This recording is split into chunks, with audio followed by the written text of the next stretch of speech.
he didn't want us to cry. He didn't teach us how, you know.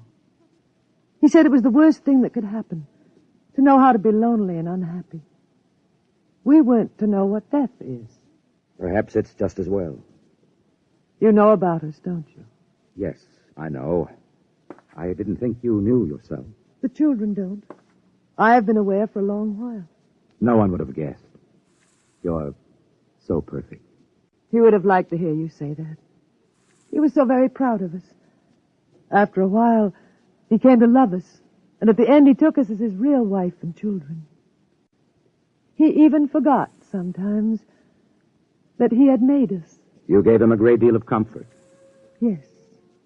Over the years we sat and talked. He loved so much to talk. I was first, you know. Then he became lonesome for the children, and so he made them. There was only one thing. One flaw. And that? He couldn't make us grow old. And so he had to watch himself become an old, old man while we stayed young. It was a great blow to him. We'll bury him on the hillside where the other 4 crosses are. I think he would like that. Yes, he would. Mrs. Hathaway, Alice, I think that you are a very great and wonderful woman.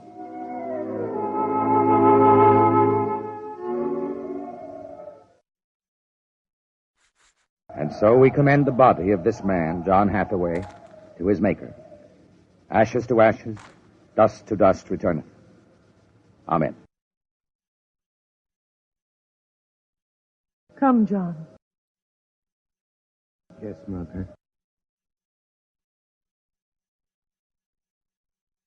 Susan, Marguerite.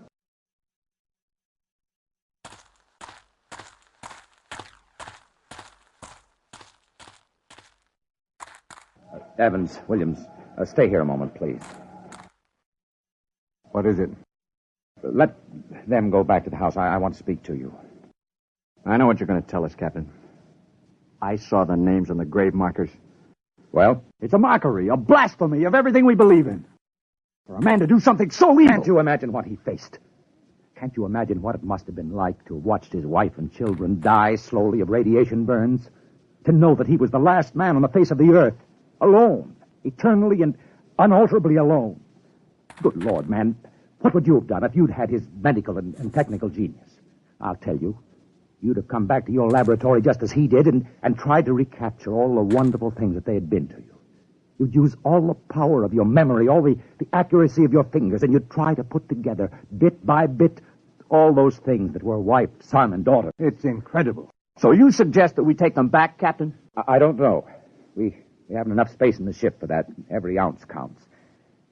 Still, to leave them here like that, alone... I think I have an answer, cold-blooded as it may seem.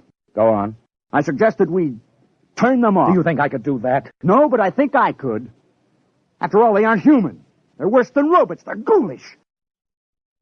I suggest you go back to the ship, Captain, and leave me to deal with... I will not permit it. You've no choice in the matter. I assure you it'll be quick and entirely painless. I hate to admit it, but he's right, Captain. We can't take them with us, and it would be less than human to leave them here without Hathaway. They were created by him for himself. They have no other feelings, no other purpose.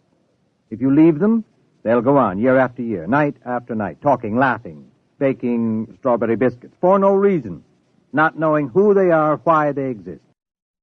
Could you do it, Doctor? I don't know.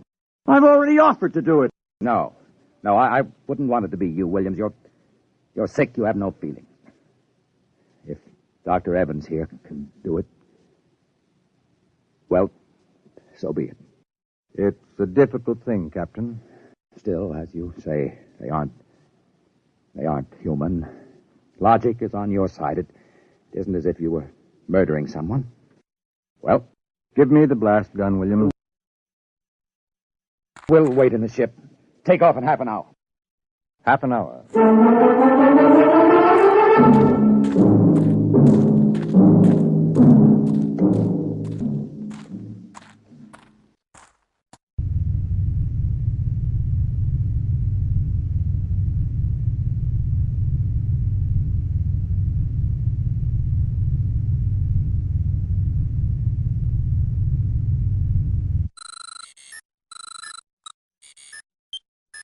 6:25.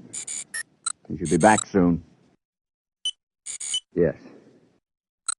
He's doing the only humane thing, Captain. They're less than human. Are they?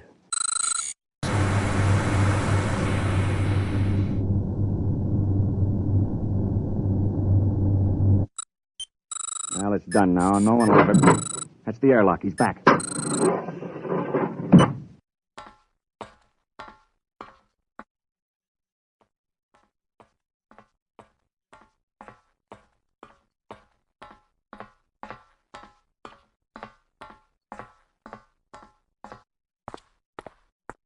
Well, did you do it? When I entered the house, one of the daughters looked up at me. She smiled. The others smiled. He taught them that, taught them to make him feel welcome when he came home at night.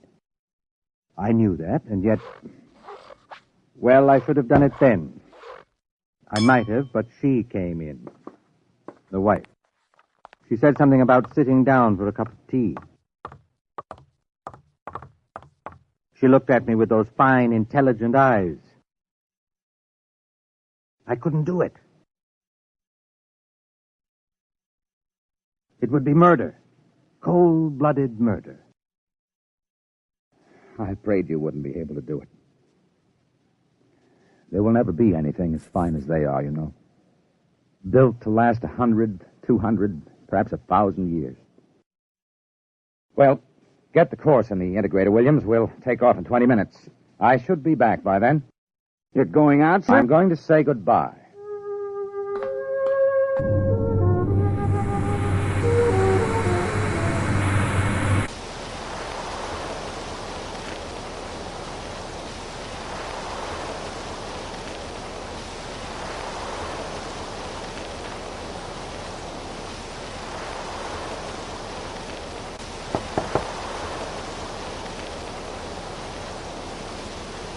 You've come back. Only to say goodbye. It was nice of you. I wanted you to know that I'm coming back. Here? To us? Here. To you. I believe you. I never meant anything more. When will you come? I don't know. It'll take many years to prepare fuel for another trip. 6, 7, perhaps 10 years. I will watch the sky at night, just as he watched it. I'm not a young man. Time is nothing to me. I was born out of time. I'm afraid I must go now. I understand. Strange. I have a new feeling. One which he didn't teach us. A feeling of longing. Sadness. That one is not taught. It comes of being alive. Yes, I am alive. Even though he created me, I'm a person now. Goodbye, Alice Hathaway. Goodbye, John Parsons.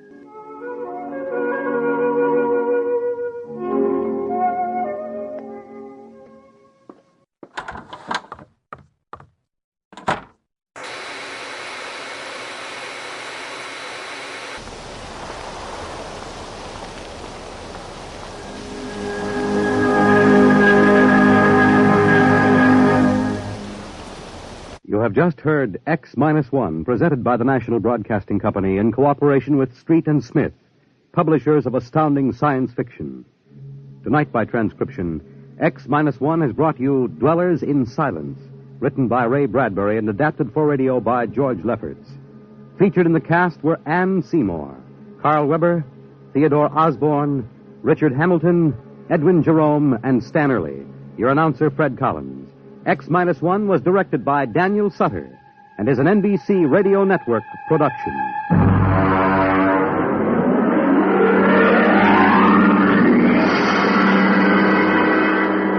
Don't forget, next week, X-1 will be heard on Wednesday at 8 p.m. Eastern Standard Time.